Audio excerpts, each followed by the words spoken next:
فاتحہ۔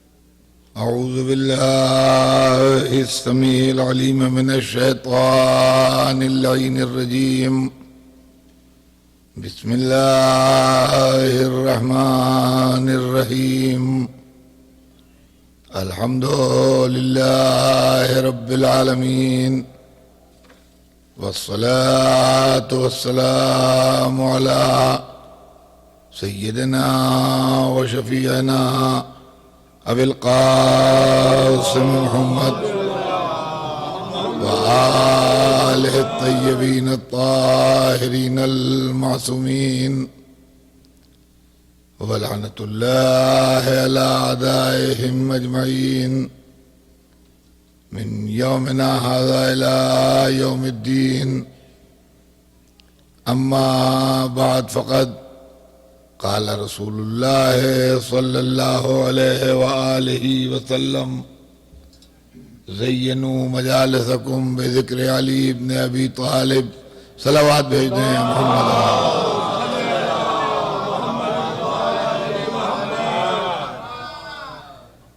حضور سرور کائنات کا ارشاد گرامی ہے کہ اپنی مجلسوں کو زینت دو علی بن ابی طالب کے تذکرے سے۔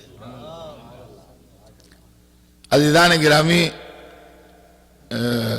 میرے ذہن میں بہت دنوں سے ایک فکر تھی اور ایک خیال تھا مولا علی کے تذکرے کے تعلق سے کہ علی تاریخ انسانیت کے مظلوم ترین انسان کا نام ہے، جس نے دنیا کو بہت کچھ عنایت فرمایا اور دنیا نے اس کے ساتھ بہت ظلم کیا اور بہت زیادتی کی اور آج تک کر رہی ہے، یعنی زیادتی کا سلسلہ ابھی تمام نہیں ہوا ہے۔ چنانچہ جب ہم ذکر مولا کائنات کرتے ہیں تو کبھی ایک سیکشن ہمارے سماج کا کچھ لوگ یہ شکایت کرتے ہیں کہ صاحب یہ کانٹروورشل باتیں پڑھی جا رہی ہیں، اختلافی باتیں پڑھی جا رہی ہیں، ان سے مسلمانوں میں جھگڑا ہوتا ہے، ان سے فساد ہوتا ہے، اس میں آپس میں پھوٹ پڑتی ہے، کیا فائدہ اس سے، ایسی باتوں سے کیا حاصل ہے؟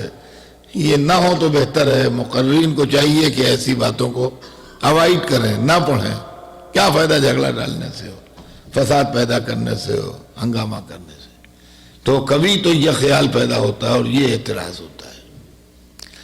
جب اس کو اوائڈ کر کے ان باتوں کو جو تاریخ کے اختلافی موضوعات ہیں یا اختلافی لمحات ہیں تاریخ کے، ان کو نہ پڑھیے، چلیے چھوڑ دیجئے، ان کے دوسرے واقعات پڑھتے ہیں تو ایک دوسرا سوال پیدا کر دیتے ہیں، ان لوگ ایک دوسرا اعتراض کرنے لگتے ہیں۔ صاحب یہ مقررین تو ایسی باتیں پڑھتے ہیں کہ جو عقل میں نہیں آتی ہیں، سپر ہیومن باتیں پڑھتے ہیں، دماغ میں نہیں آتی ہیں، سمجھ میں نہیں آتی ہیں، ایسی باتیں منسوب کر دیتے ہیں کہ جو عقل قبول ہی نہیں کرتی ہے۔ کبھی خدا بنا دیتے ہیں، کبھی رسول اللہ سے بڑھا دیتے ہیں، کبھی یہ کر دیتے ہیں۔ تو یا دل آزاری کا الزام ہے یا مبالغہ آرائی کا الزام ہے۔ کبھی مولا علی کا تذکرہ کیا تو اس پر یہ شکایت ہو گئی کہ لوگوں کی دل آزاری ہو رہی ہے، دل کو ٹھیس لگ رہی ہے، یہ تقریر مناسب نہیں ہے۔ کبھی مولا علی کا تذکرہ کیا تو یہ الزام لگ گیا کہ یہ مبالغہ آرائی ہے، ایگزیگریشن ہے، بات کو بہت بڑھا چڑھا کے پیش کیا جا رہا ہے اور یہ دماغ میں آنے والی بات نہیں ہے، سمجھ میں آنے والی بات نہیں ہے، لہذا یہ مناسب نہیں ہے۔ تو یا دل آزاری کا الزام لگتا ہے یا مبالغہ آرائی کا الزام لگتا ہے۔ یعنی مطلب یہ ہے کہ مقرر کی تقریر کی اہمیت کو کسی نہ کسی صورت سے ختم کر دیا جاتا ہے کہ یہ سب تقریر جو ہے یہ مناسب نہیں ہے اور یہ ٹھیک نہیں ہے اور یہ ٹھیک نہیں۔ تو پھر ایک مظلوم کا حق کیسے ادا کیا جائے؟ یہ غور طلب بات ہے. تو میں نے بالکل ایک دماغ میں میرے خیال آیا کہ میں ایک چیلنج کے ساتھ، سنیے گا، ایک چیلنج کے ساتھ مولا علی کا تذکرہ کروں، صرف اتنے ٹکڑے تاریخ سے لے کے جو متعصب تاریخ نے لکھے ہیں. ہسٹری نے، متعصب ہسٹری نے جتنا مولا علی کے متعلق لکھ دیا ہے، بدرجہ مجبوری یا کن حالات میں نہیں معلوم، لیکن بہرحال جتنا لکھ دیا ہے اور جس میں کوئی کانٹروورسی نہیں ہے، کوئی بات سپر ہیومن نہیں ہے، کوئی معجزہ نہیں ہے، کوئی مبالغہ آرائی نہیں ہے، صرف جتنا تاریخ کا بیان ہے اور جتنا لکھا ہے، اور وہ بھی اس تاریخ نے جو حق علی کی منکر رہی ہے ہمیشہ، صرف اتنے ٹکڑے جمع کر لیے جائیں اور اتنے ٹکڑے جمع کر کے مجلس میں پیش کیے جائیں، اس چیلنج کے ساتھ کہ اس کے باوجود بھی کہ ہم نے وہ ٹکڑے بھی چھوڑ دیے جن سے کانٹروورسی ڈیولپ ہوتی ہے، اور وہ ٹکڑے بھی چھوڑ دیے بیان کے جس میں مبالغہ آرائی کا الزام لگتا ہے، پھر بھی پوری دنیا میں اور تاریخ عالم و آدم میں کوئی انسان علی جیسا ہے؟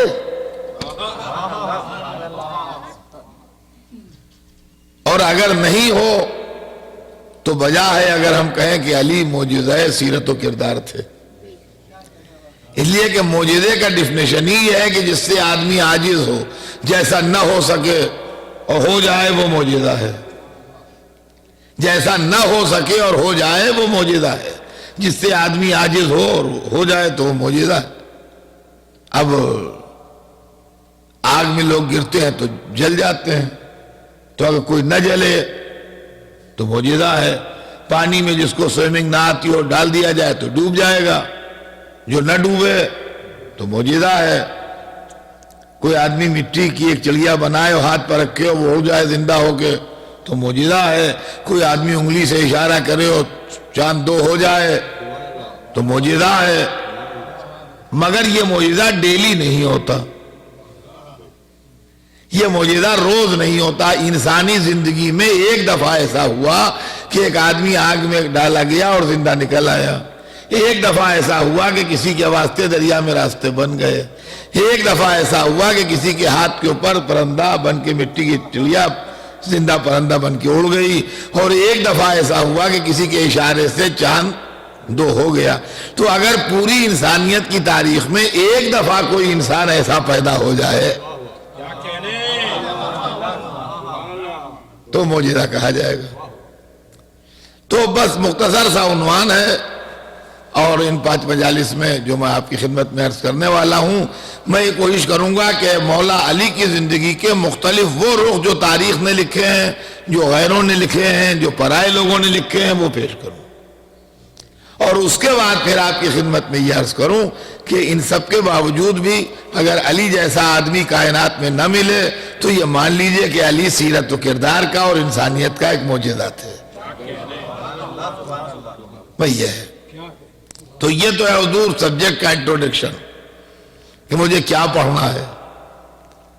اب بات آج ہی سے شروع ہو جائے، اس لیے کہ ظاہر ہے کہ یہ سبجیکٹ باوجود اس کے کہ تاریخ نے بہت مختصر لکھا ہے، مگر پھر بھی اتنی ڈیٹیل میں ہے کہ برسوں پڑھتا رہوں تو تمام نہ ہو. یہ ہے. تو جلدی اپنے موضوع کی طرف بڑھوں اور جو کچھ عرض کرنا ہے وہ عرض کروں کہ جب کسی انسان کی لائف ہسٹری لکھی جاتی ہے اور اس کی زندگی پیش کی جاتی ہے تو سب سے پہلے اس کا فیملی بیک گراؤنڈ لکھا جاتا ہے. پہلی چیز جو لکھی جاتی ہے وہ یہ کس فیملی سے بلانگ کرتا ہے، کس خاندان سے بلانگ کرتا ہے، کون ہے، کیا ہے. سب سے پہلے اس کی فیملی اور اس کا خاندان لکھا جاتا ہے. تو اسی اینگل سے ہم مولا علی کی زندگی بھی اسٹڈی کریں کہ ان کی فیملی کیا تھی، ان کا خاندان کیا تھا، ان کا فیملی بیک گراؤنڈ کیا تھا. تو عزیزان گرامی، جہاں تک فیملی بیک گراؤنڈ کا سوال ہے، ہر آدمی کی زندگی میں 3 چیزیں ہیں. جس طریقے سے 3 زمانے ہیں، پاسٹ، پریزنٹ، فیوچر. ماضی، گزرا ہوا زمانہ، حال، موجودہ زمانہ، مستقبل، آنے والا زمانہ جو کل کو آئے گا. جس طریقے سے 3 زمانے ہیں ہر آدمی کی زندگی میں، اسی طریقے سے ہر آدمی کی فیملی کے حساب سے یہ 3 چیزیں ہیں: پاسٹ، پریزنٹ، فیوچر.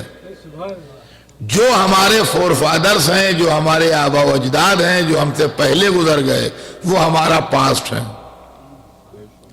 ہم خود اپنا پریزنٹ ہیں، اور ہماری اولاد، ہماری نسل، ہمارے بعد کے آنے والے جو ہیں وہ ہمارا فیوچر ہیں. جو ہماری نسل میں پیدا ہوں گے، ہمارے بعد آئیں گے، وہ ہمارا فیوچر ہے. ہم خود اپنا پریزنٹ ہیں. جو ہم سے پہلے گزر گئے، ہمارے فور فادرز، ہمارے آبا و اجداد، وہ ہمارا پاسٹ ہے. تو یہ انسانی زندگی اور انسانی فیملی میں یہ 3 چیزیں ہیں: پاسٹ، پریزنٹ اور فیوچر. آبا و اجداد، وہ خود اور اس کی نسل. بہت کم خوش نصیب ایسے ہیں جن کو تینوں پلس ملے.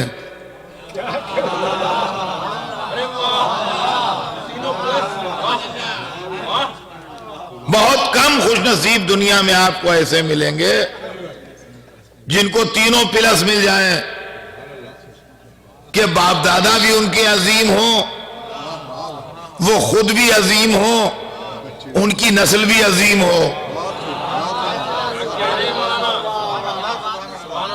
بہت کم دنیا میں ایسے لوگ ملیں گے. اب جب ہم اس اینگل سے مولا علی کو دیکھتے ہیں کہ اس رخ سے مولا علی کی زندگی کیا تھی اور ان کی لائف کیا تھی اور ان کا فیملی بیک گراؤنڈ کیا تھا، تو علی ہمیں پورے اس بزم میں جو رسول اللہ کے گرد جمع ہوئی تھی بالکل الگ نظر آتے ہیں. بالکل الگ نظر آتے ہیں مولا علی اس پوری محفل میں. دیکھیں، میں کسی کے اخلاص یا عمل یا اس کے خدمات کے سلسلے میں کوئی کمنٹ کرنے والا نہیں ہوں، اس لیے کہ ثواب دینے والا بھی اللہ ہے اور ثواب نہ دینے والا بھی اللہ ہے. نہ میرے اختیار میں ہے کہ کسی کو ثواب دے دوں، اور نہ میرے اختیار میں ہے کسی کا ملتا ہوا ثواب روک لوں. جس نے نیکی کے ساتھ، خلوص کے ساتھ خدمت دین کی، خدمت اسلام کی، خدمت رسول کی، اللہ کی عبادت کی، اس کو ثواب ملے گا، میں چاہوں یا نہ چاہوں. اور جس نے نیت ایسی نہ رکھی اور اخلاص عمل نہ برتا، اس کو ثواب نہیں ملے گا، میں چاہوں یا نہ چاہوں. میرے چاہنے نہ چاہنے سے یا دنیا بھر کے چاہنے نہ چاہنے سے کوئی فرق نہیں پڑتا ہے. تو مجھے کسی کے اخلاص عمل پر کمنٹ کرنے کا کوئی حق نہیں ہے، لیکن میں جو دیکھتا ہوں بس میری رسالت کو، تو لوگ جتنے اچھے بھی ہوں لیکن نہ پاسٹ ملتا ہے نہ فیوچر ملتا ہے.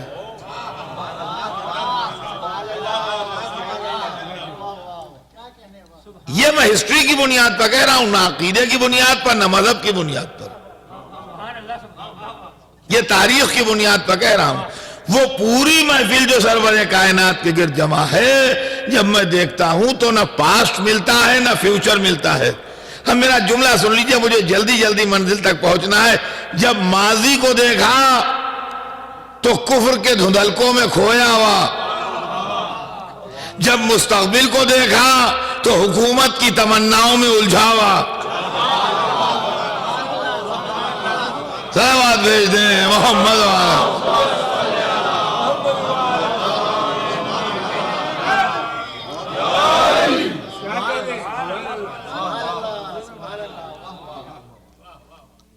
یہ ہسٹوریکل فیکٹ ہے، کوئی نہ عقیدے کی بات ہے، نہ مذہب کی بات ہے، نہ کوئی جھگڑے کی بات ہے. جیسا لکھا ہے کتابوں میں ویسا ہے. اور اس کے مقابلے میں جب علی کو دیکھا،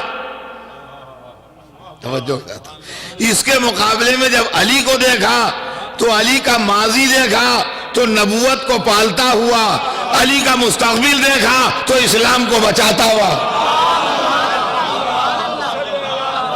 صلوات بھیج دیں محمد.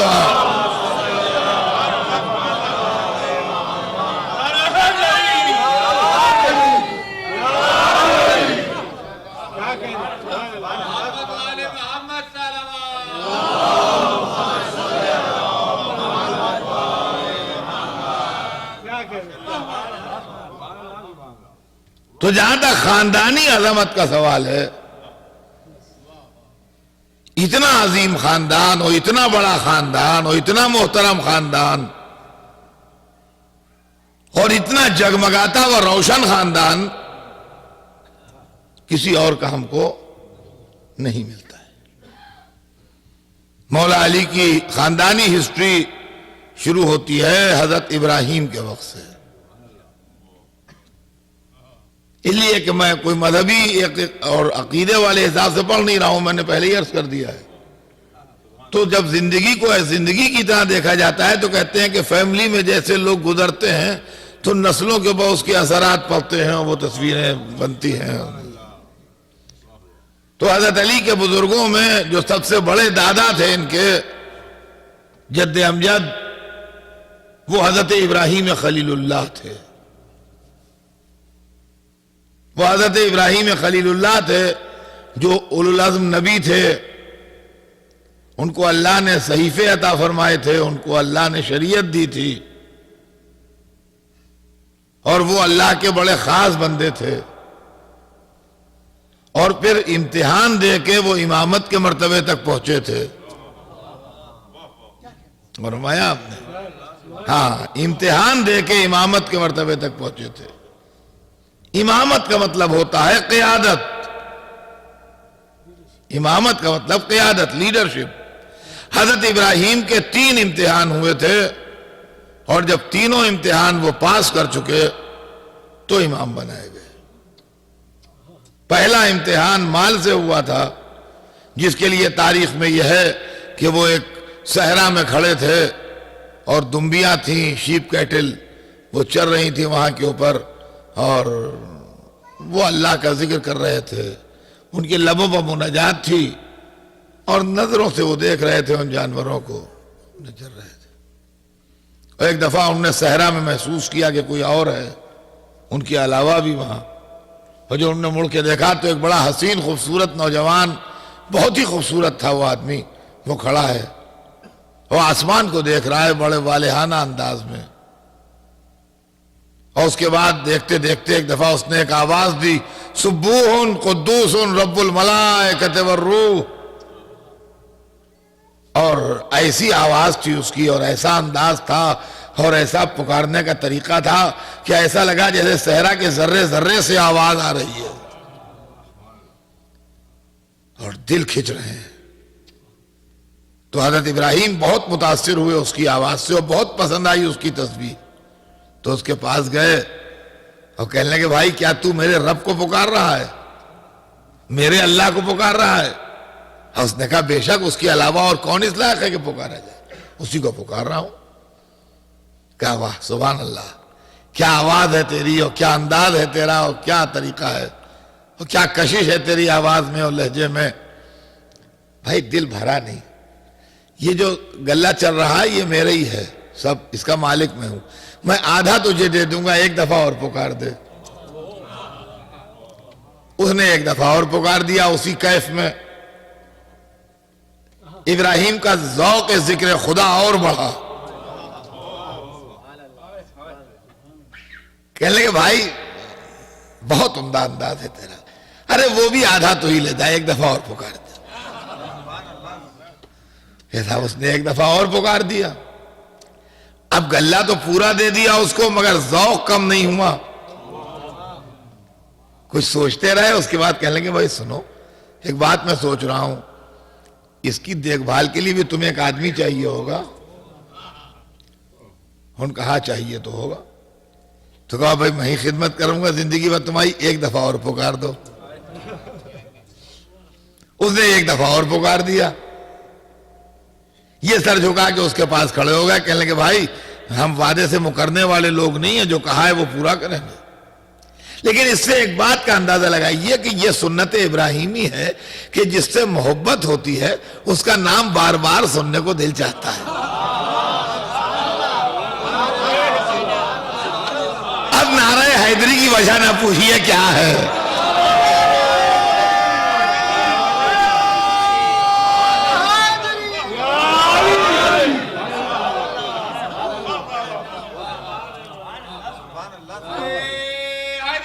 Yeah.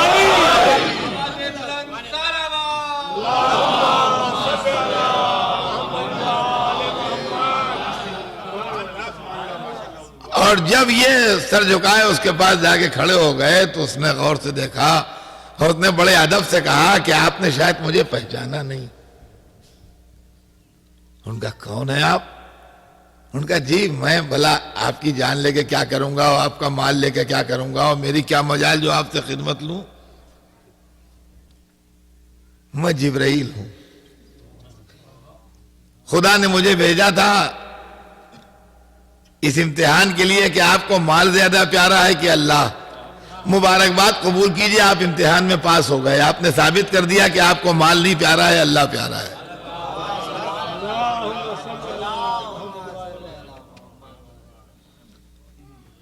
آپ کامیاب ہو گئے امتحان میں۔ یہ کہتے کہتے ذرا پلک جھپکی یا کسی مڑ کے دیکھا، آپ جو دیکھا تو نہ وہ آدمی تھا نہ کوئی تھا، وہی صحرا ہے، وہی آواز ہے ہوا کی، وہی دنبیاں چل رہی ہیں، وہی منظر ہے جو تھا، وہ آدمی غائب ہو گیا۔ یہ پہلا امتحان تھا۔ دوسرا امتحان سنیے گا ذرا، دوسرا امتحان جان سے ہوا، اس لیے کہ مال سے زیادہ آدمی کو جان پیاری ہوتی ہے۔ جب جان پر بن جاتی ہے تو مال آدمی خرچ کر ڈالتا ہے۔ یہی جناب ابراہیم آگ میں ڈالے جا رہے ہیں گھما کے، اور وہاں دہک رہا ہے مصنوعی جہنم، اور منظر ایسا ہے کہ فرشتوں میں بھی اضطراب ہے، ملائکہ میں بھی اضطراب کی لہریں دوڑ رہی ہیں، اور فرشتے سوال کر رہے ہیں معبود کیا تیرا عبادت کرنے والا آج جل جائے گا؟ اور جبرائیل اجازت لے کے چلے ہیں وہاں سے، اور یہاں آن کے ملے ہیں ان سے جب یہ منجنیق سے نکل کے آگ میں جا رہے ہیں، اور پوچھ رہے ہیں نبی خدا کوئی حاجت؟ اور مشکل یہ ہے کہ موقع ہے، وقت ہے کم، سچویشن ہے بڑی عجیب، اور جواب نہ یس صحیح ہے نہ نو صحیح ہے۔ جی یوں ہی خلیل اللہ تھوڑی بن جاتا ہے آدمی،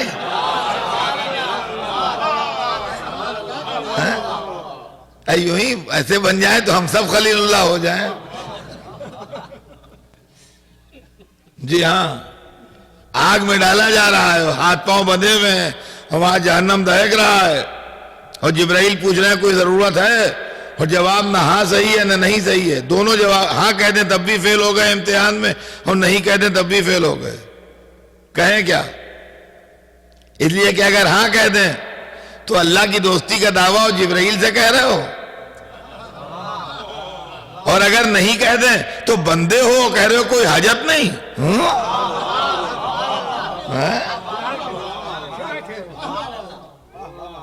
مگر کیا کہنا ہے ابراہیم خلیل اللہ، عجیب جواب دیا، دونوں طرف سے بچا لیا، کہہ کہ تم سے نہیں، تم سے نہیں، اب جس سے ہو اس سے ہو، یہ تھوڑی کہا کہ ہمیں کوئی حاجت نہیں، جو کہہ رہا ہے اس سے کچھ مانگا بھی نہیں، کہا تم سے نہیں۔ وہ ادھر جبرائیل نے سے کہا انہوں نے کہ تم سے نہیں، ادھر جس نے آگ بنائی تھی اس نے گرمی ہٹا لی اس سے۔ یا نار کونی بردن و سلامن علی ابراہیم، اے آگ ٹھنڈی ہو جا اور ابراہیم کی سلامتی کا خیال رہے۔ یہ وہ سلامن علی ابراہیم تو شکاگو میں سمجھ میں آتا ہے اور دنیا میں سمجھ میں نہیں آئے گا۔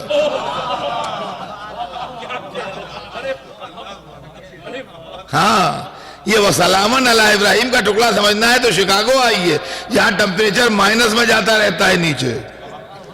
یا نارو کونی بردن ہے، آگ ٹھنڈی ہو جا، کتنی ٹھنڈی ہو، -50 میں چلی جائے، -100 میں چلی جائے تو کب جیے گا آدمی -100 میں؟ وَسَلَامًا عَلَىٰ ابراہیم، اتنی ٹھنڈی ہو کہ زندگی ابراہیم کی باقی رہے۔ صلوات بھیج دیں محمد۔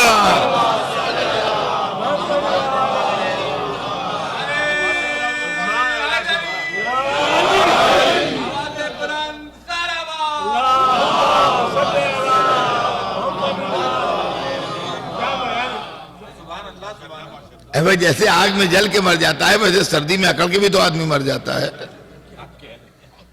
-50 میں کسی کو ڈال دیجئے، زیادہ دیر میں سب جب جمع کے قصہ ختم ہو جائے گا اس کا، کہاں زندہ رہے گا؟ تو ٹھنڈک تو ہے مگر اتنی ٹھنڈک ہے کہ ٹھنڈک نے مار ڈالا۔ تو برد کے معنی عربی میں آپ دیکھیے خون کی ٹھنڈک کے ہیں، یا نار و کونی بردن، آگ ٹھنڈی ہو جائے، سلام علی ابراہیم، ابراہیم کی سلامتی رہے۔ خیر دوسرے امتحان میں بھی پاس ہو گئے تو اب ثابت ہوا کہ نہ مال پیارا ہے نہ جان پیاری ہے، لیکن جان سے زیادہ جو چیز آدمی کو پیاری ہوتی ہے وہ اس کی اولاد ہوتی ہے۔ جان سے زیادہ اگر کوئی چیز پیاری ہوتی ہے آدمی کو تو وہ اولاد ہے، کہ اگر باپ بیٹے ساتھ جا رہے ہیں وہ آدمی رائفل لے کے آ جائے اور کہے بھائی ایک کو مار ڈالوں گا ایک کو جانے دوں گا، تو باپ فوراً سامنے آ جائے گا بھائی مجھے مار ڈالو، اس سے کیا تعلق ہے؟ وہ لڑکے سے کہے گا تم جاؤ ہم ان سے نپٹ رہے ہیں۔ تو جان سے زیادہ جو چیز پیاری ہے وہ اولاد ہے۔ اب یہ تیسرا امتحان جو تھا جناب ابراہیم کا، جس میں بڈھے باپ کو یہ آرڈر ملا تھا کہ جوان بیٹے کو چھری کے نیچے رکھ دے،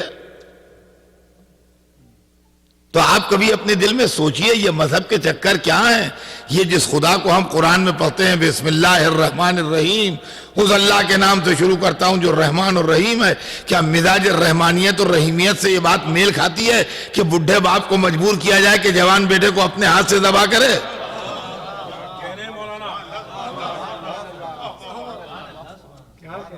کیا ایسے مجبور کرنے والے کو رحمان اور رحیم کہا جائے گا؟ اب سوچئے کہ اپنے ہاتھ سے اپنے بیٹے کا گلا کاٹو۔ تو عزیزان گرامی یہ بات نہیں تھی، وہاں گلا ولا کٹوانے کا معاملہ نہیں تھا، وہاں معاملہ یہ تھا کہ محبت تل رہی تھی۔ ہم زیادہ پیارے ہیں کہ اللہ زیادہ پیارا ہے؟ ہم زیادہ پیارے کہ اولاد زیادہ پیاری؟ یہ بتاؤ، یہ امتحان ہے۔ اس کے اندر آپ رحمانیت اور رحیمیت پر شبہ نہ کیجئے۔ جیسے بچہ ہر ایک چیز استاد سے پوچھتا ہے، استاد بتاتا ہے، بڑا شفیق استاد ہے، مگر امتحان میں پوچھے گا تھوڑی بتائے گا۔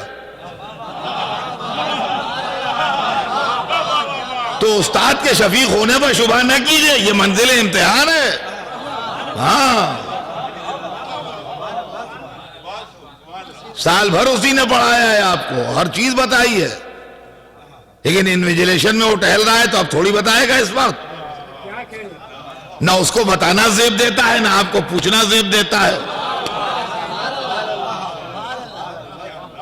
آپ جو لوگ کہتے ہیں ارے صاحب یہ صاحب کیا امتحان کے 3 گھنٹے جو ہوتے ہیں اس کا حساب الگ ہوتا ہے، باقی زندگی کا حساب الگ ہوتا ہے۔ 3 گھنٹے 2.5 گھنٹے مطلب جتنی دیر بھی امتحان کا جو پیریڈ ہے اس کے قانون الگ ہیں اور باقی قانون الگ ہیں زندگی کے۔ 2 ساتھ میں پڑھتے ہیں لڑکے بیٹھے جوائنٹ اسٹڈی کر رہے ہیں، کیا بری بات ہے؟ بالکل ٹھیک بات ہے، ساتھ میں پڑھتے ہیں جوائنٹ اسٹڈی کر رہے ہیں بیٹھے ہوئے، لیکن امتحان جتنی دیر ہو رہا ہے اسی میں 2 لڑکے بیٹھے باتیں کر رہے ہیں، یہ انفیئر مینز میں شمار ہوتا ہے۔ ہاں، یہ انفیئر مینز جو ہوتے ہیں امتحان میں جاتے ہیں لڑکے بک ہو جاتے ہیں، 2 سال 3 سال کے لیے چلے جاتے ہیں۔ تو ایک خاص اصطلاح ایگزامینیشن کی UFM، تو وہ یہی ہے سب۔ کتاب لڑکے کے طالب علم کے پاس سے کتاب نکلی تو کتاب نکلنا کیا بری بات ہے؟ طالب علم کے پاس کتاب ہونا چاہیے، لیکن امتحان حال میں کتاب نکلی اس کی جیب سے، انفیئر۔ ماں باپ بزرگ پڑھے لکھے ہیں، فیملی پڑھی لکھی ہے، لڑکے کو پڑھاتے ہیں، کوچ کرتے ہیں، بتاتے ہیں، بہت عمدہ بات ہے، ہونا چاہیے، ضرور ہونا چاہیے۔ جو پڑھے لکھے ماں باپ ہیں اپنے بچوں کو پڑھائیں، ان کو کوچ کریں، لیکن امتحان میں پہنچ جائیں بتانے کے لیے، ارے بڑی ہائے ہو جائے گی، ارے آپ کو کیا ہو گیا، لڑکے کو امتحان دینے دیجیے۔ عزیزان گرامی، زندگی سے مذہب کو سمجھیے، خواہ مخواہ کے اعتراض کرنے والوں میں نہ جائیے۔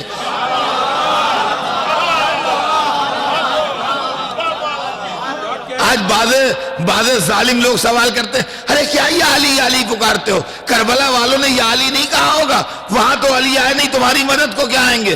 ہمیں تم کربلا کو سمجھے نہیں، کربلا میں حسین منزل امتحان سے گزر رہے تھے، نہ ان کو زیب دیتا تھا پکارے، نہ ان کو زیب دیتا تھا آئے۔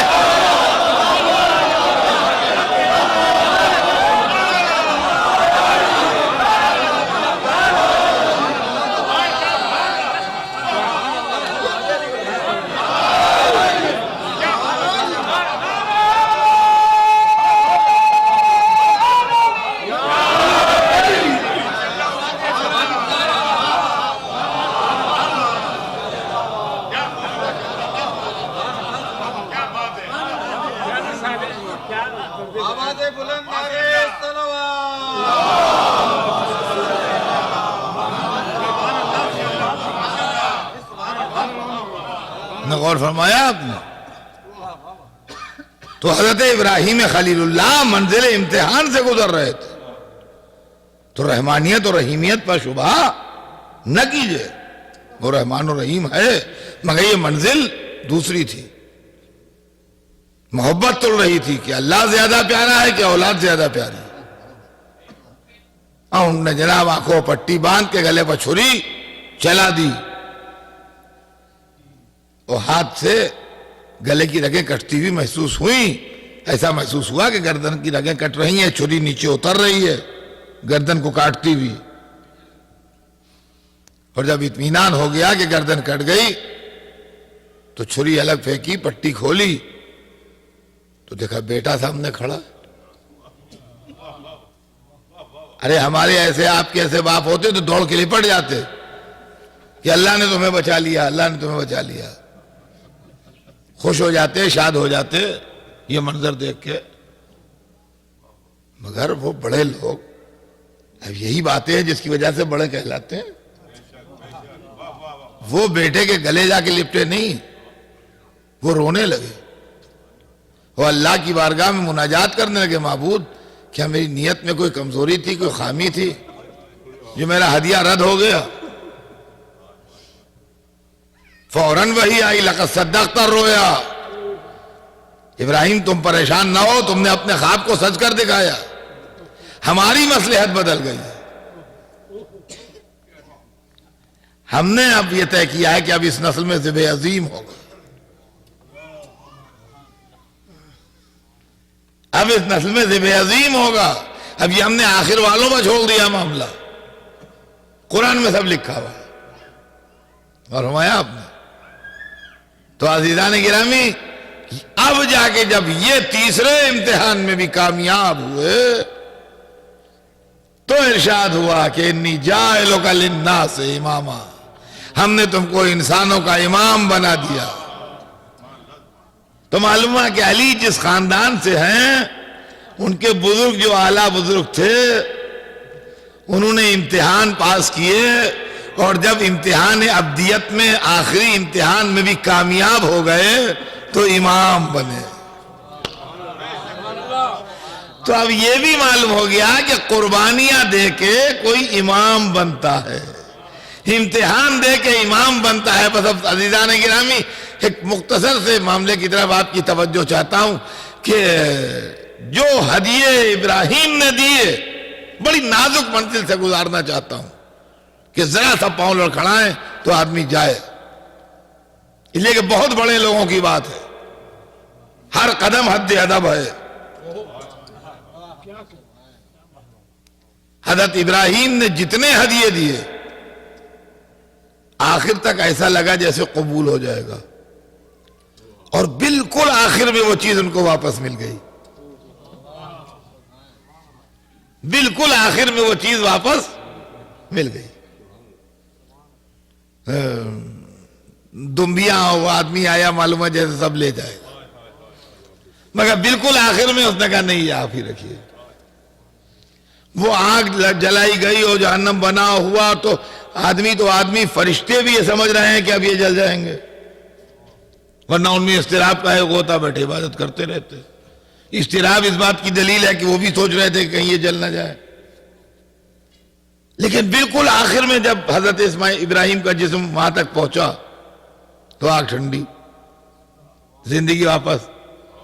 وہاں جناب ابراہیم بالکل یہ طے کیے میں ہے کہ میں ذبح کروں گا، ان کا بھی یہ ہے کہ میں ذبح ہوں گا۔ وہاں کو پٹی باندھی اور چھری چل رہی ہے اور معلوم ہے ذبح ہو رہے ہیں، اور بالکل آخر میں جب پٹی کھولی تو دیکھا اسماعیل زندہ کھڑے ہیں۔ تو بالکل آخر میں واپس تو ابراہیم نے امتحان تو پاس کر لیے، اور ابراہیم کا سارا مال انہیں آخر میں واپس مل گیا، اور اہل بیت کے سارے ہدیے قبول ہو گئے، سارے ہدیے، جان بھی قبول، مال بھی قبول، اولاد بھی قبول۔ یہ کیا چکر ہے؟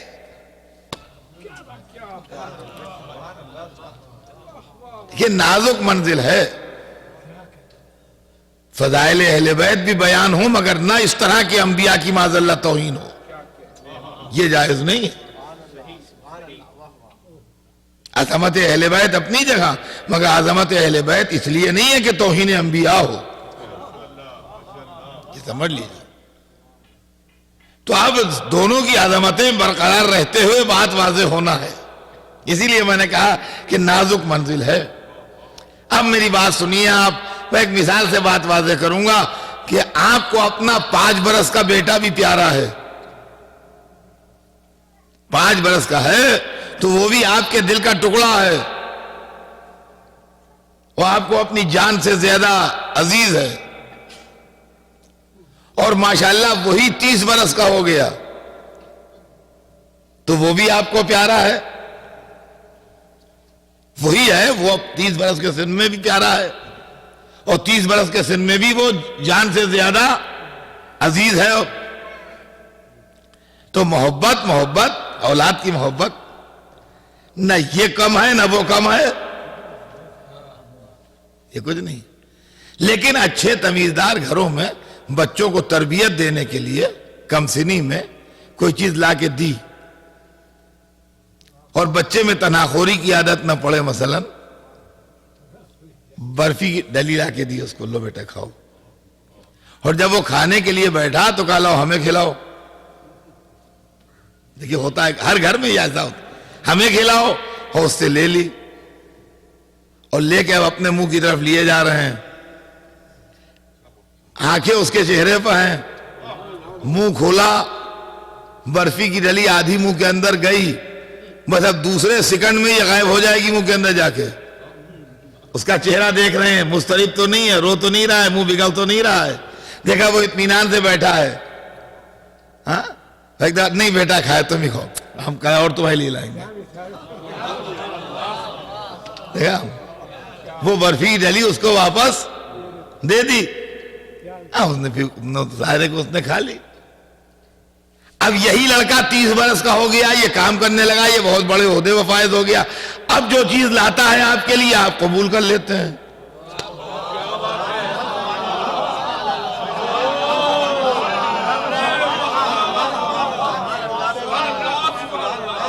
تو نہ وہ بچہ آپ کی نظر میں کمزور ہے، نہ یہ جوان آپ کی نظر میں کمزور ہے، لیکن عمر کا فرق ہے۔ شاید ابراہیم کے زمانے میں عبدیت کا بچپن تھا، چیزیں لے کے واپس کر دی، اہل بیت تک عبدیت جوان ہو چکی تھی، ہدیہ قبول ہوتے چلے گئے۔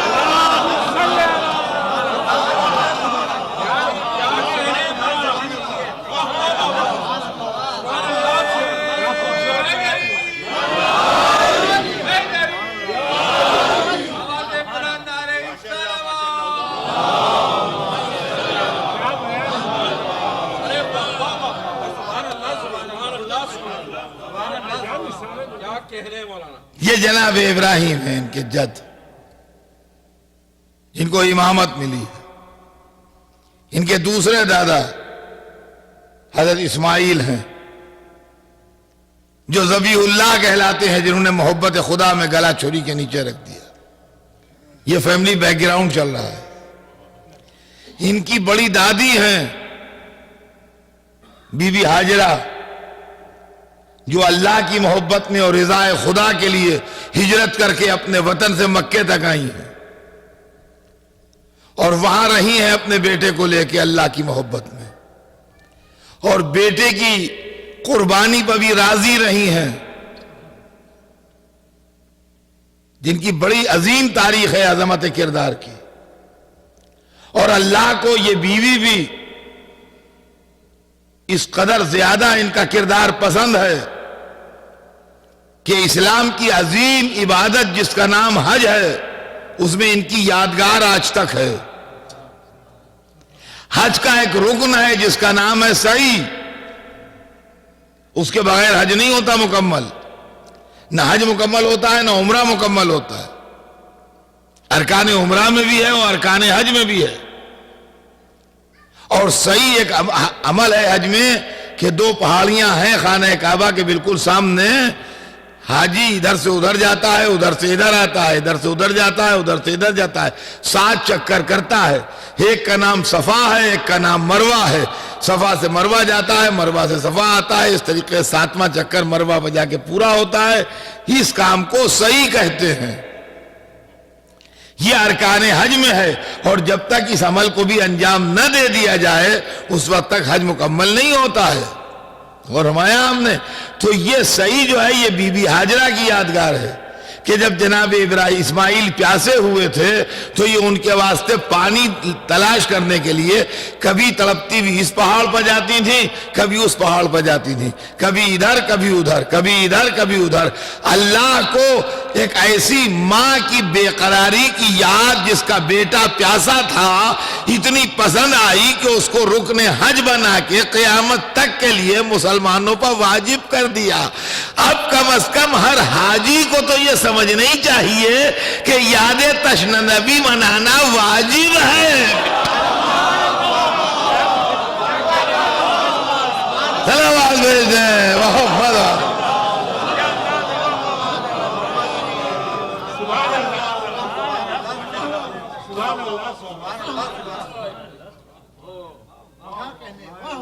یہ علی کے خاندان کے لوگ تھے بزرگوں میں جو بہت پہلے تھے، بہت دور، لیکن خاندان میں جو بڑے بڑے لوگ گزرتے ہیں ان کا نام بہت زمانے کے بعد بھی یاد رکھا جاتا ہے۔ یہ بڑے پرانے بہت پہلے کے لوگ تھے اور بالکل ملے ہوئے جو تھے علی سے، اب ان کو سن لیجئے۔ یہ دادا پردادا بالکل قریبی عہد کے، باپ دادا پردادا یہ لوگ سب، تو ان میں علی کے پردادا جو تھے، گریٹ گرینڈ فادر، علی کے والد کے دادا، انہوں نے بڑا نام کمایا۔ ان کو ہاشم کہا جاتا ہے اور اسی لیے یہ لوگ بنی ہاشم کہلاتے ہیں، پورا قبیلہ ہی ان کے نام سے منسوب ہو گیا۔ لیکن یہ بات آپ مجھ سے بہتر جانتے ہیں، شاید بچوں کو نہ معلوم ہو کہ ہاشم کے والد نے جب وہ پیدا ہوئے تھے تو ان کا نام ہاشم نہیں رکھا تھا۔ ہاشم کے والد نے جب وہ پیدا ہوئے ہیں تو ان کا نام عمرو رکھا تھا۔ ہاشم نام نہیں ہے، ہاشم صفت ہے۔ حشم کہتے ہیں عربی میں کسی چیز کو ٹکڑے ٹکڑے کرنا، چورا چورا کرنا، کسی چیز کو پیسز میں بانٹ دینا، چھوٹے چھوٹے پیسز میں تقسیم کر دینا، اس کو عربی زبان میں حشم کہتے ہیں۔ اسی کا اس میں فاعل ہے ہاشم، یعنی ٹکڑے میں ٹکڑے کر دینے والا، پیسز میں بانٹ دینے والا، کسی چیز کو چورا چورا کر دینے والا، کسی چیز کو چھوٹے چھوٹے پیسز میں تقسیم کر دینے والا، اس کو عربی زبان میں ہاشم کہتے ہیں۔ ہاشم بڑے عظیم سردار تھے اور بڑے مرتبے کے بزرگ تھے۔ یہ شام میں تھے تجارت کے سلسلے میں، تو انہوں نے یہ معلوم ہوا ان کو کہ مکے میں قحط پڑا ہے، تو یہ سارا مال اپنا بیچ کے اور سب کا گیہوں خرید کے اور تیز جتنا آ سکتے تھے اتنا تیز مکے آئے۔ اور قحط جب ہوتا ہے تو ایک دو دن کسی کو کھانا کھلانے سے پرابلم سالو نہیں ہوتی ہے، اس لیے کہ ایکچوئل قحط اگر ہے تو وہ اس لیے ہوتا ہے کہ غلہ ختم ہو جاتا ہے۔ مین میڈ جو ہوتا ہے اس میں تو لوگ دبا دیتے ہیں تو زیادہ پیسے لے کے دیتے ہیں، پھر وہ الگ بات ہے، لیکن جو اصلی قحط اگر ہے تو وہ اس وقت تک مسئلہ حل نہیں ہوگا جب تک نئی کراپ بازار میں نہ آ جائے، نئی فصل نہ آ جائے، اس وقت تک وہ پرابلم رہے گی۔ تو ایک دو دن کسی کو کھانا کھلا دینے سے قحط میں اس کی پرابلم سالو نہیں ہوتی۔ تاریخ بتاتی ہے ہاشم نے پورے 4 مہینے اپنے دروازے پر مکے والوں کو کھانا کھلایا ہے، ایک دو دن نہیں، 4 مہینے۔ اونٹ کٹتے تھے، ان کی نہاری پکتی تھی، اور یہ بڑی خمیری روٹیاں اور بڑے بڑے پیالے ہوتے تھے، میں شوروا نہاری کا اور گوشت کی بوٹیاں بڑے پارچے اونٹ کے پکتے تھے، اس کو پیسز میں بانٹ کے اور روٹی کے ٹکڑے ان میں ڈالے جاتے تھے۔ جب عرب میں بڑا کھانا ہوتا تھا تو یہی ہوتا تھا، اس کو عربی زبان میں سرید کہتے ہیں، یہ آج بھی رواج ہے ان کے یہاں، اور یہ سرید کا املا سے ہے، سین یا سواد سے نہیں ہے، سے لکھا جاتا ہے، یہ سے رے یہ دال سرید، اور یہ پیالوں میں لوگوں کو دیا جاتا تھا۔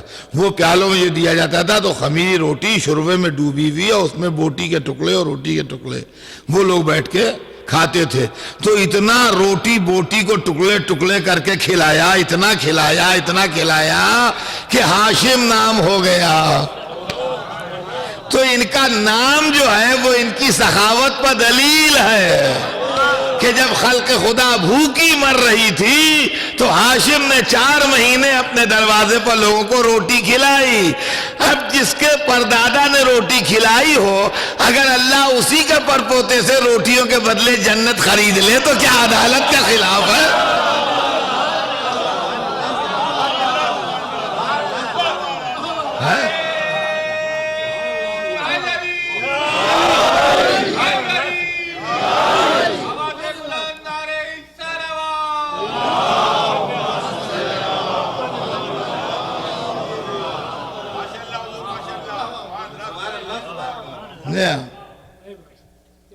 یہ علی کے پردادا تھے ہاشم۔ ان کا دوسرا بڑا کارنامہ یہ ہے کہ انہوں نے مکے والوں کی تجارت کے واسطے بہت خدمت کی، اور مکے سے لے کے ادھر شام تک، میپ میں دیکھیں آپ، مکے سے لے کے ادھر شام تک اور مکے سے لے کے ادھر یمن تک، ریڈ سی کے کنارے 2 روٹ تھے ان کے جس پہ ان کے تجارت کے قافلے سال میں چلتے تھے۔ گرمیوں کے زمانے میں ان کا کاروان جو تھا وہ شام جاتا تھا، اور سردیوں کے زمانے میں ان کا کاروان جو تھا وہ یمن جاتا تھا۔ تو یہ 2 قافلے ان کے تجارت کے مکے سے نکلتے تھے سالانہ، جس کا قرآن مجید میں ریلت الشتاء والصیف کے نام سے تذکرہ بھی ہے، سمجھے آپ؟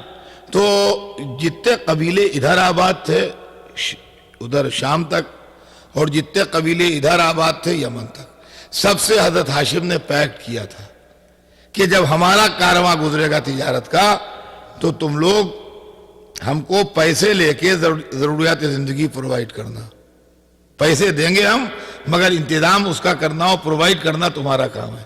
اور دوسری بات یہ کہ جہاں تک تمہارا زون اور تمہارا علاقہ ہے وہاں تک ہماری سیکورٹی اور سیفٹی کا بندوبست کرنا کہ کوئی ہمیں لوٹنے نہ پائے، اور اس کے بدلے میں جب تم مکے آؤ گے تو تمہاری رہائش کا ہم بندوبست کریں گے، تمہیں سیکورٹی دیں گے، اور تمہارے لیے پانی کا بندوبست کریں گے۔ وہاں پر ہم تمہارے پروٹیکشن کے ذمہ دار ہوں گے مکے میں، کہ تمہیں کوئی نہ ستائے اور تمہیں کوئی نہ لوٹے، اور اپنے علاقے میں تم ہمارے ذمہ دار ہونا۔ جب یہ پیکٹ ہو گیا تو ان کے قافلے یعنی قریش کا جو قافلہ کہلاتا تھا جو مکے سے نکلتا تھا، اس کے لٹنے کی پاسبلٹی بہت کم ہو گئی تھی، بہت منیمم ہو گئی تھی۔ تو جو لوگ اس زمانے میں اپنے مال کی قیمت رکھتے تھے اس میں لٹنے کی پاسبلٹی کے بعد رکھتے تھے، تو قیمت اوپر ہوتی تھی۔ تو ان کو چونکہ خطرہ کم ہو گیا تھا لہذا انہوں نے اپنے مال کی قیمت تھوڑی کم کر دی تھی، تو فوراً ہی ان کا مال جاتے ہی بک جاتا تھا، اور اس کے بعد یہ وہاں ٹھہرے رہتے تھے سیزن بھر، تو دوسروں کا مال خریدتے اور بیچتے رہتے تھے، اس میں بھی ان کو فائدہ ہوتا تھا۔ اس طریقے سے ان کی اکانومی جو تھی وہ ڈیولپ ہو رہی تھی، تو اس لیے ہاشم کی عزت اور بڑھ گئی۔ یہ ہاشم تھے۔ ہاشم کے بعد ان کی جگہ پر ان کے بیٹے عبد المطلب ہوئے جو حضرت علی کے دادا تھے۔ عبد المطلب جو تھے وہ حضرت علی کے دادا تھے۔ عبد المطلب بہت چھوٹے تھے جب ان کے والد ہاشم کا انتقال ہو گیا تھا، 3-4 برس کے تھے یہ جب ان کے والد حضرت ہاشم کا انتقال ہو گیا تھا۔ تو ان کی والدہ مدینے کی تھیں، تو وہ اپنے شوہر کے انتقال کے بعد بیٹے کو لے کے مدینے چلی گئی تھی۔ جب یہ تھوڑا بڑے ہوئے 6-7-8 برس کے ہوئے تو ادھر جب ہاشم کا انتقال ہو گیا تو مکے کی سرداری ہاشم کے چھوٹے بھائی مطلب نے سنبھالی، اور اس اعلان سے کے ساتھ سنبھالی کہ یہ حق میرے بھتیجے کا ہے، مگر چونکہ وہ ابھی چھوٹا ہے لہذا میں اس کی ایبسنس میں انتظامات سنبھال رہا ہوں۔ اس طریقے سے مطلب ہاشم کے بعد سرداری کا کام جو ہوتا ہے وہ کرتے رہے.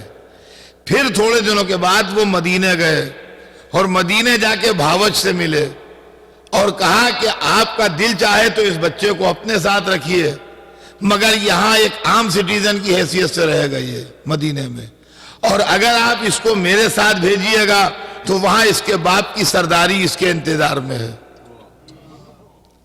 اور بھتیجے سے بھی بتایا کہ بیٹا جیسا تمہارا دل چاہے، ماں کے ساتھ رہنا چاہو یہاں تو یہاں رہو یا میرے ساتھ چلو. تو ماں نے بھی یہی کہا اور بیٹے نے بھی یہ کہا کہ نہیں ہم وہاں جائیں گے. چنانچہ مطلب اپنے ساتھ عبد المطلب کو، جن کا نام عبد المطلب نہیں تھا بلکہ شیبہ تھا، نام ان کا شیبہ تھا، وہ مشہور عبد المطلب ہوئے، ان کو اپنے ساتھ اونٹ پر بٹھا کے مدینے سے مکے لے آئے. جب یہ مکے میں داخل ہوئے اور لوگوں نے دیکھا کہ ایک لڑکا اونٹ پر ان کے پیچھے بیٹھا ہے تو مکے میں یہ مشہور ہوا کہ عبد المطلب کوئی غلام لائے ہیں، مطلب غلام لائے ہیں، تو عبد المطلب یہ مشہور ہوئے. ورنہ ان کا نام شیبہ تھا، یہ شیبۃ الحمد کہلائے، اور ان کا خطاب بیضۃ البلد بھی تھا، یعنی شہر کی روشنی، شہر کی چمک اور رونق. یہ تھے علی کے دادا. تو مطلب نے ان کو پالا وہاں، اور جب یہ بڑے ہو گئے، جوان ہو گئے، تو ایک دن سارے عرب کو جمع کر کے مکے کی سرداری ان کے حوالے کی، مکے کی سرداری بھتیجے کے حوالے کی. جب یہ جوان و سمجھدار ہو گئے تو ان کے حوالے کر دی سرداری. معلوم ہے کہ بھتیجے کو محبت سے پالنا بھی اس خاندان کی پرانی روایت ہے.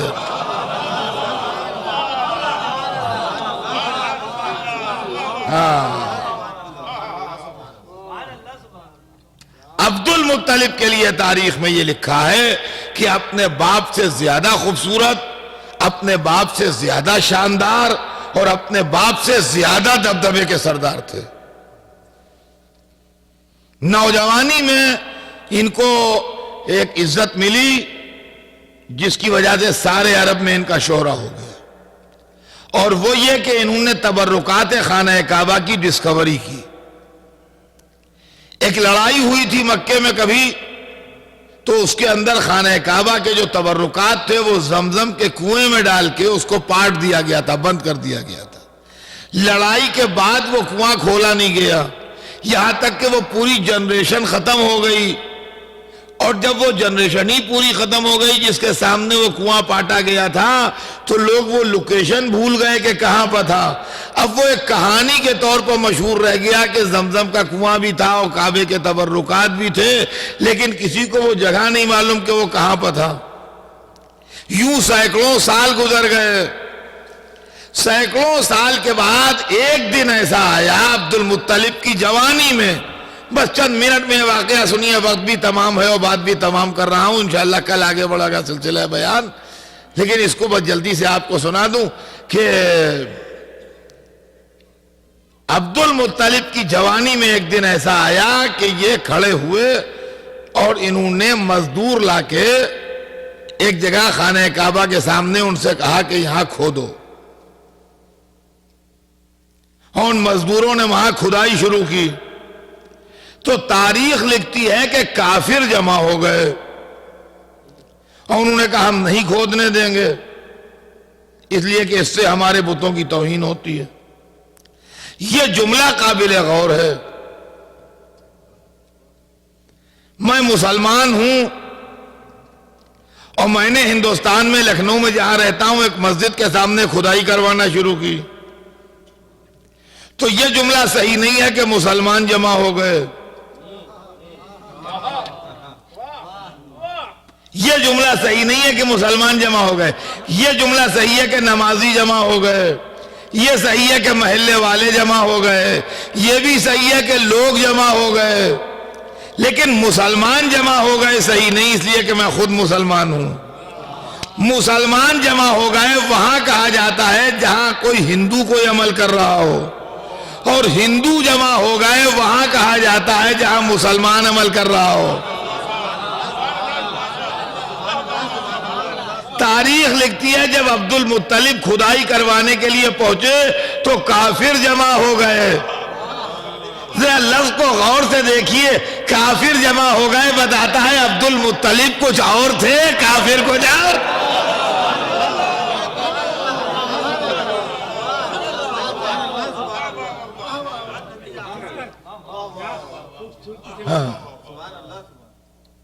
تو کہنے لگے ہم نہیں کھودنے دیں گے, اس سے ہمارے بتوں کی توہین ہوتی ہے.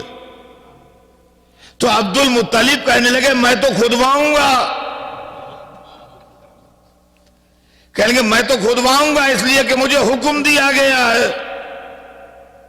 اور یہ کہہ کہ انہوں نے ایک نعرہ مارا کہ میرے قبیلے والوں بدن پہ اسلحہ سجا کے آ جاؤ, میں تو کھدواؤں گا اس لیے کہ مجھے حکم دیا گیا ہے. بت کسی کو حکم دیتا نہیں. یہ حکم کس نے دیا ہے جو کھدوانے آئے ہیں؟ پہچانیے علی کا خاندان کون تھا. یہ کافروں کی باتوں میں نہ جائیے کہ کافر تھے, ان کے بزرگ اولیاء اللہ تھے جن کو باقاعدہ حکم ملتے تھے کبھی کبھی ادھر سے. سمجھے آپ؟ کہا مجھے حکم دیا گیا ہے, میرے قبیلے والوں بدن پر اسلحہ سجا کے آ جاؤ. اور ان کے خاندان والے اسلحہ سجا کے آ گئے. اور جب کافروں نے دیکھا کہ اب تو تلوار چل جائے گی تو وہ چپکے ہو رہے. اور جناب وہاں کھدائی ہونے لگی. ہوتے ہوتے ہوتے ہوتے تھوڑی دیر میں وہ کنویں کی منڈیر جو ہوتی ہے چاروں طرف وہ دکھائی دی. اب تو لوگوں کو دلچسپی ہونے لگی کہ بھئی یہ کیا نکلا. اب اس کنویں کے اندر سے مٹی نکالی جانے لگی. تو تھوڑی دیر تو مٹی نکلتی رہی. اس کے بعد جناب 2 سونے کے ہرن نکلے جو ایران کے بادشاہ اردشیر بابکان نے کعبے پر چڑھائے تھے. اس نے کبھی منت مانی تھی, کوئی اس کی منت پوری ہوئی تھی تو اس نے 2 سونے کے ہرن کعبے پر چڑھائے تھے. وہ دونوں ہرن نکلے, چمکتی ہوئی تلواریں نکلیں, زرہیں نکلیں. حضرت اسماعیل کے لیے جو دمبا آیا تھا اس کے سینگ نکلے. اور جب اور مٹی نکالی گئی تو بھی پانی نکلنے لگا. تو معلوم ہوا زمزم یہی ہے. تو پانی نکلے کا مطلب یہ ہے کہ جیسے کسی ملک میں آج پیٹرول نکل آئے. مکے والوں کی زندگی کے لیے پانی کی بڑی اہمیت تھی تو پانی نکلا. اب جب یہ سب نکل آیا تو کافر جمع ہوئے, کہنے لگے عبد المطلب اس میں ہمیں بھی حصہ دو. چلو مزاج کفر بھی معلوم ہو گیا کہ پہلے لوٹتے ہیں پھر حصہ لینے آ جاتے ہیں.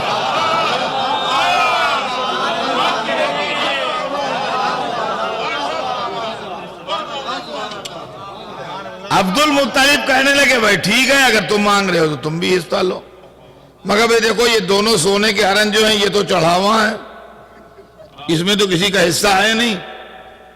منہ نے جناب دھو مانج کے کعبے کی دیواروں پر ٹنگوا دیے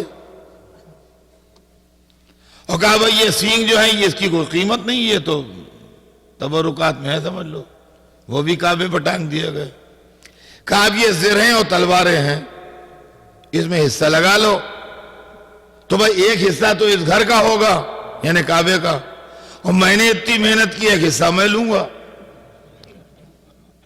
اب تم کہہ رہے ہو تو بھائی ایک حصہ تمہارا بھی. تو ایسا کرو کہ 2 چیزیں ہیں, 3 دعوے دار ہیں, تو قرعہ ڈال لو, جس کے نام جو نکل آئے وہ لے لے. چنانچہ 3 پرچیاں بنی. اب وہ ایک پرچی جو کعبے کے نام کی اٹھائی گئی تو اس میں تلواریں لکھی ہوئی تھیں. ان کا بھائی ٹانگ دو کعبے میں تلواریں, وہ کعبے کی دیوار پر ٹانگ دی گئی. دوسری پرچی اٹھائی گئی حضرت عبد المطلب کے نام کی, اس میں زرہیں لکھ لیں, وہ لے گئے. کافروں کے لیے 0 بچا, وہ ہاتھ مل کے رہ گئے. اس واقعے نے عبد المطلب کا دبدبا نوجوانی میں پورے عرب میں بڑھا دیا تھا. بس اب اس کے آگے بیان کل آگے بڑھے گا. یہ کہانی یہاں پر آج روکی جاتی ہے. صرف سونے کے ہرنوں کا قصہ سن لیجئے اور مجلس تمام ہو. وہ دونوں سونے کے ہرن ٹنگے رہے حضرت عبد المطلب کے زمانے سے حضور کی ہجرت تک کعبے کے دروازے. کعبے پر. جب حضور ہجرت کر کے مکے سے مدینے چلے گئے تو ابو جہل و ابو لہب نے مل کے ایک ہرن چرایا. یہ ہسٹوریکل فیکٹ ہے, یہ کوئی مذہبی قصہ نہیں. ابو جہل و ابو لہب نے مل کے ایک ہرن چرایا اور اس کو شراب کے ایک ڈیلر کو دیا اور اس سے کئی بیرل شراب لی اس کے بدلے میں, اور دونوں مل کے وہ پی گئے. تو ایک ہرن تو ختم ہو گیا سمجھے. اب وہ ایک ہرن ٹنگا ہوا تھا, وہ ٹنگا رہا صاحب, یہاں تک کہ جب مکہ فتح ہوا اور حضور نے خانہ کعبہ کے بت توڑے تو صحابہ کرام نے عرض کی کہ حضور وہ سونے کا ہرن جو ٹنگا ہے اس کے لیے کیا فرماتے ہیں؟ تو آپ نے فرمایا کہ اس کی کوئی پرستش نہیں کرتا, وہ بت نہیں ہے, وہ چڑھاوا ہے, وہ جیسے ٹنگا ہے ٹنگا رہن دو. چنانچہ وہ حضور کے زمانے میں ٹنگا رہا, حضور کے بعد ٹنگا رہا, خلفاء کے پیریڈ بھر ٹنگا رہا, یہاں تک کہ جب یزید کے لشکر نے حملہ کیا ہے سن 63 ہجری میں خانہ کعبہ پر, تو جب یزید کی فوج کعبے سے گئی ہے تو وہ ہرن غائب تھا. اس کا مطلب یزید کے فوجیوں نے اس کو چرا لیا اور غائب کر لیا اور لوٹ لیا. یہ اس ہرن کی کہانی ہے جو دوسرا تھا. لیکن صرف اس کے اندر ایک بات کہہ کے مجلس کو تمام کرنا ہے عزیزوں, کہ رسول اللہ باوجود اس کے کہ غریبوں کے لیے درد کا سمندر رکھتے تھے اپنے دل میں, مگر وہ سونے کا ہرن بکوا کے غریب مسلمانوں میں تقسیم نہیں کروایا. یہ سبق ہے قیامت تک کے آنے والوں کے لیے جو کہتے ہیں یہ عزا خانے میں چاندی کے علم, یہ سونے کے علم, یہ تبرکات.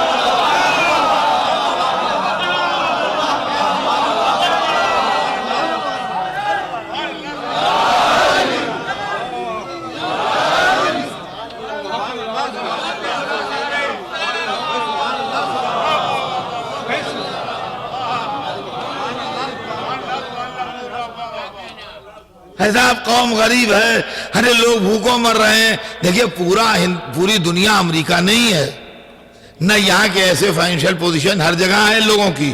غریب بستیاں ہیں, مفلسوں کی بستیاں ہیں, پریشان حالوں کی بستیاں ہیں, ہر طرح کے لوگ ہیں پوری دنیا میں آج بھی. تو یہ بڑا اعتراض ہے صاحب لوگ بھوکے مر رہے ہیں, آپ وہاں چاندی سونے کے علم لگائے بیٹھے ہیں, غریبوں میں تقسیم کر دیجئے. تو یہ اس میں بڑے سیانے لوگ ہیں جو اپنی جیب کا پیسہ بچا کے عزا خانے کا خرچ کروانا چاہتے ہیں.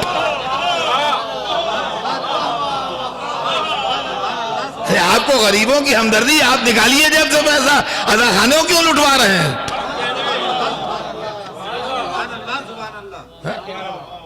رسول اللہ سے زیادہ کوئی غریبوں کا ہمدرد ہوگا؟ رسول اللہ سے زیادہ کوئی غریبوں کا چاہنے والا ہوگا؟ لیکن سونے کا ہرن وہ جو تبرکات میں تھا اس کو بکوا کے مسلمانوں کی غریبی نہیں دور کی. یہ ایک رواج ہے, تبرک, نظر چڑھائی جاتی ہے محترم جگہ, تو جو چڑھاوا ہوتا ہے وہ چڑھایا جاتا ہے, وہ کھایا نہیں جاتا ہے. اور ہمایا ہم نے تو یہ. اور عزیزان گرامی, آج تک جو تبرکات ہیں, جو چیزیں ہیں, وہ ہم کیا, ہمارا نذرانہ کیا, ہمارا ہدیہ کیا, ہم کیا اس قابل ہیں کہ حسین کی بارگاہ میں ہدیہ دیں گے؟ جس کے بیٹے کے ہاتھوں کا دھون جواہر بنتا ہو, جس کے باپ کے اشارے پر مٹی کی دیوار سونے کی ہوتی ہو, وہاں جواہرات کی قیمت کیا ہے اور سونے کی قیمت کیا ہے؟ یہ تو چاہنے والوں کا ایک عقیدت کا اظہار ہوتا ہے, اور کیا ہے. بادشاہوں کی خدمت میں جو نذرانے پیش ہوتے ہیں, تو نذرانے سے کوئی بادشاہ امیر تھوڑی ہو جاتا ہے. رعایا کے چند پیسے جو نذر کے طور پر گزارے جاتے ہیں, اس سے کوئی بادشاہ امیر تھوڑی ہو جاتا ہے. لیکن فرق بس صرف جو نذرانہ گزارتے ہیں اس کا مطلب یہ ہوتا ہے کہ ہم بھی آپ کے رعایا ہیں, باغی نہیں ہیں. ہم باغیوں میں نہیں ہیں, ہم بھی آپ کی رعایا ہیں. ہم جو اہل بیت کی خدمت میں جو نذرانہ پیش کرتے ہیں, کہاں ان کی عظمت, کہاں ہم, کہاں ان کا درجہ اور کہاں ہم. عزیزان گرامی, پوری دنیا مل کے بھی ان کے ایک پسینے کی بوند کی قیمت نہیں ہو سکتی. یہ انہوں نے راہ خدا میں اتنا لٹا دیا, پھر وہ جن کے خون بہائے گئے راہ خدا میں, وہ جن کے بچے قربان ہوئے راہ خدا میں. عزیزان گرامی, کل حسین کا چہلم ہو گیا. لیکن پہلے سال تو چہلم ہوا نہیں. پہلے سال تو چہلم ہوا نہیں. پہلے سال تو سیدانیاں اسیر تھیں. پہلے سال تو بیویاں قید تھیں. پہلے سال تو سید سجاد کے ہاتھوں میں ہتھکڑی تھی. دوسرا سال تو آپ سوچیں کہ آج 21ویں سفر ہے. سیدانیاں 21ویں سفر کو کربلا میں تھی. 21ویں سفر سن 62 ہجری ضرور یاد رکھیے گا. 21ویں سفر سن 62 ہجری وہ تاریخ ہے جس میں شہزادیاں بیویاں مخدرات عصمت و طہارت کربلا میں تھی. سوچئے آج کا دن کیسا گزرا ہوگا. خالی تصور کی بات ہے اور کچھ نہیں. آج کا دن کیسا گزرا ہوگا جب زینب کربلا میں ہوں گی, بی بی ام کلثوم کربلا میں ہوں گی, جناب لیلا اور جناب رباب کربلا میں ہوں گی. کبھی حسین کی تربت پہ جاتی ہوں گی بیویاں, کبھی علی اکبر کی تربت پہ بیٹھ کے بیان کرتی ہوں گی. اس لیے کہ آج شہر آباد ہے, آج آبادی ہے, آج لوگ ہیں. اس وقت کوئی آبادی تو تھی نہیں. اس وقت تو ویرانہ تھا, صحرا تھا, جنگل تھا. تصور کی آنکھوں سے دیکھیے, کچھ سیاہ پوش برقع پوش بیویاں ہیں. کوئی اس تربت میں بیٹھی رو رہی ہے, کوئی اس تربت میں بیٹھی رو رہی ہے, کوئی اس تربت میں بیٹھی رو رہی ہے, کوئی دریا کنارے بیٹھی رو رہی ہے. وہ منظر نظر آتا ہوگا, وہ جنگل دکھائی دیتا ہوگا, وہ وقت یاد آتا ہوگا. یہاں علی اکبر شہید ہوئے تھے, یہاں خیمے لگے تھے, یہاں سے حسین جوان کا لاشا لے کے آئے تھے, یہاں برابر کے بھائی کی میت میں بیٹھے کہہ رہے تھے عباس تیرے بعد میری کمر ٹوٹ گئی, راہ چاہ رہا ہوں تدبیر مسدود ہو گئی. آج کربلا میں ہر طرف واہ حسینہ, واہ مظلومہ. اور میرا دل کہتا ہے رونے والی بیویوں کے ساتھ شاید جنت سے حسین کی دکھیا ماں آ گئی ہو. ارے بی بی زینب تو اکیلی نہیں ہے, تیری ماں تیرے ساتھ رونے آئی.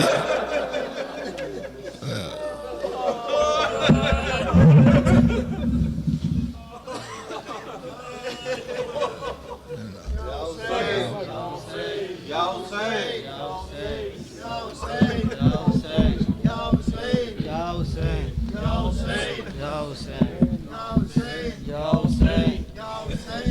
Hussein,